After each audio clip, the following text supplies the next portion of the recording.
Hello দাদা ভাই বন্ধুগণ, আজকে শেখাবো ইটের হিসাব। একটা বিল্ডিং এর মধ্যে কত পিস ইট লাগবে একদম সহজ ভাষায় শেখাবো। এই ভিডিওটা দেখার পরে যে কোনো লোক যে কোনো বিল্ডিং এর ইটের হিসাব বের করতে পারবে। দেখো ভিডিওটা। যেরকম মনে করো, এটা হয়ে গেল আমাদের একটা দেওয়াল, 18 ফিট লম্বা মানে দৈর্ঘ্য, আর উচ্চতা 12 ফিট মানে হাইট। আর এটা গাঁথনি হবে কত? 5 ইঞ্চি। 5 ইঞ্চি হয়, 10 ইঞ্চিও হয়, 15 ইঞ্চিও গাঁথনি হয়। এখন তোমাদের যে হিসাবে গাঁথনি হবে ওই হিসাবে তোমরা লিখে নিবে। এই জায়গায় 12 দিয়ে ভাগ দিয়ে দিবে ইঞ্চিটাকে। আমি এটা হিসাব করলাম 5 ইঞ্চি গাঁথনি হিসাবে, তাহলে 5 ইঞ্চি ভাগা, তাহলে 5 ভাগা 12, 0.4166। 5 ইঞ্চিকে ভাগা দিলে এই পয়েন্টটা আসতেছে। এখন এই দেওয়ালে ইট কত পিস লাগবে? ইটের সাইজ 10 ইঞ্চি থাকে, আর উচ্চতা উচ্চতা মোটামুটি 3 ইঞ্চি থাকে। এটা এখন ইটটা এখন দাঁড়া করায় বানানো আছে, তাহলে ওই হিসাবেই লেখা আছে। পোস্ত হয়ে গেল তোমার 3 ইঞ্চি। মানে ইট পোস্ত আর উচ্চতা ওইসব নিয়ে কোনো ফ্যাক্টর নাই। ইট মনে করো, ইটের দৈর্ঘ্য পোস্ত উচ্চতা যেভাবে পাল্টে দেবার চেঞ্জ হইতে থাকবে, ওইটা নিয়ে কোনো ফ্যাক্টর নাই। ইট বাইরের এরিয়াতে আরো বড় সাইজও হয়, 1 ফিট বাই 2 ফিট থাকে, 5 ইঞ্চি চওড়া থাকে। যেরকম বোম্বাই পুনাতে ওরকম সাইজেরও ইট থাকে, ওইটারও হিসাব বের করতে পারবা। সেম এই জায়গায় লিখে দিলা দৈর্ঘ্য, যেটা চওড়া থাকলো 5 ইঞ্চি। এবার হাইট যদি 1 ফিট থাকে তাহলে 1 ফিট, লম্বা 2 ফিটও থাকে। যদি ইঞ্চিতে থাকে ওইটাকে খালি ফিটে করে নিতে লাগবে। তাহলে দেখো আমি এটা ফিটে করে নিছি। দৈর্ঘ্য 10 ইঞ্চি ভাগা 12, তাহলে সমান 0.833 ফিট। এটা ফিটে চলে আসছে। সেম উচ্চতাটা 12 দিয়ে ভাগা দিলাম, 0.4166। এটা ফিটে চলে আসছে এটাও। এখন পোস্ত দেখো, পোস্ত সেম এরকম ভাবে 3 ভাগা 12, 0.25 ফিট, সব ফিটে চলে আসছে। এখন আমাদের মানে এটার আয়তন বের করতে হবে। আয়তন বের করার নিয়ম কি? দৈর্ঘ্য ইন্টু পোস্ত ইন্টু উচ্চতা। তুমি এই জায়গায় যেটাই লেখো, দৈর্ঘ্যের জায়গায় যদি তুমি পোস্তটা বসায় দাও বা উচ্চতাটা বসায় দাও, তারপরেও মিলবে, মানে অঙ্কের নিয়ম মিলবে। তাহলে কি আমাদের এই নিয়মটা মানে জানতে লাগবে, মানে কিভাবে করতে হয়।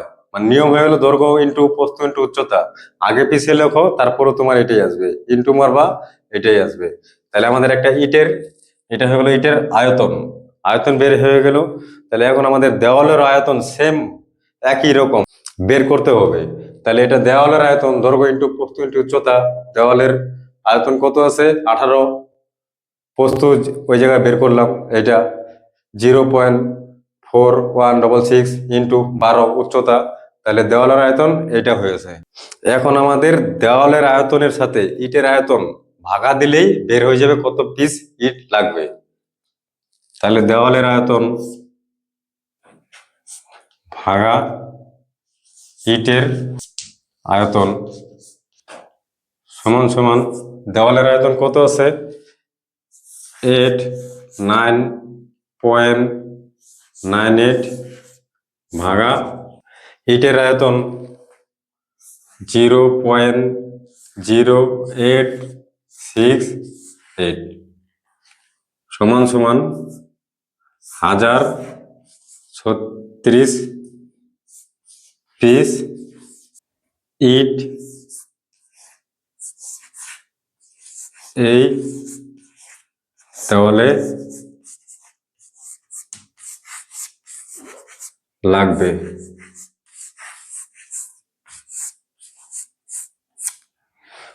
মানে এত পিস ইট এই দেওয়ালে লাগবে। এখন মনে কর যে এই দেওয়ালটা তোমাদের হাইট কমও থাকতে পারে, 10 ফিটও থাকতে পারে, 12 ফিট, 13 ফিট, 15 ফিট। এটা যেরকম দৈর্ঘ্য, লম্বাটাও কম থাকতে পারে। এবার যাই থাকুক, মানে নিয়ম এটাই, এই নিয়মে বের করবা। তারপরে কি করবা? তারপরে মনে করো একটা ঘরের মধ্যে 4 সাইডে 4টা দেওয়াল হয়। এবার কয়টা রুম আছে, কয়টা কি আছে, ওই হিসাব করবা। হিসাব করার পরে যেরকম এটা একটা দেওয়ালের বের হয়েছে এই সাইজের, তাহলে ওই হিসাবের কয়টা দেওয়াল আছে সেম এই জায়গায় ইন্টু দিয়ে দিলা, দিয়ে এত পিস দিয়ে দিবা।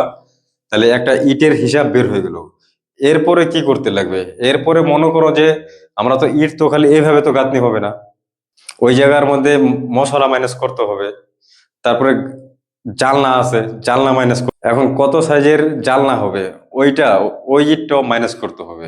এখন মোটামুটি ধরো যে গাতের মশলা যে আমরা 1/2 ইঞ্চি দেই, কোনো মিস্ত্রি 1 ইঞ্চি দেয়, 1.5 ইঞ্চি দেয়, তাহলে ওই হিসাবে তোমাদের জানলা আর মশলা বাদ দিয়ে দিতে লাগবে। মোটামুটি মোটামুটি ধরো যে মশলার জন্য তো হাজারের মধ্যে 150 পিস ইট বাদ দিলেই মোটামুটি হয়ে যায়। তারপরে তোমাদের যতটা মনে করো মশলা দাও ওই হিসাবে জানলা গেলে মোটামুটি একটা আইডিয়ায় মাইনাস করে দিবা, একদম ইজিলি যত বড় বিল্ডিং হোক মানে তোমাদের একটা নর্মাল আইডিয়ায় চলে আসবে। আর যদি ভিডিওটা ভালো লাগে তাহলে নিশ্চয়ই চ্যানেলটা সাবস্ক্রাইব করো, লাইক করো, শেয়ার করো, যাতে যে কোনো নর্মাল মিস্ত্রি দাদা ভাই দেখা ইটের হিসাবটা বুঝতে পারে। আর ইউটিউব চ্যানেলের ভিতরে গিয়ে যে কোনো ভিডিও দেখতে পারো, সিঁড়ি ডিজাইন, জমি, ড্রয়িং, A to Z বিষয়ের উপরে ভিডিও বানাই। ড্রয়িং সহ মানে কাজ কিভাবে করতে লাগে একদম একুরেট ভাবে, একদম সহজ ভাবে বোঝানো হয়। যদি ভিডিওটা ভালো লাগে তাহলে একটা লাইক দিয়ে চ্যানেলটাকে সাবস্ক্রাইব করো। টাটা বাই বাই বন্ধুগণ, আবার দেখা হবে নেক্সট ভিডিওতে।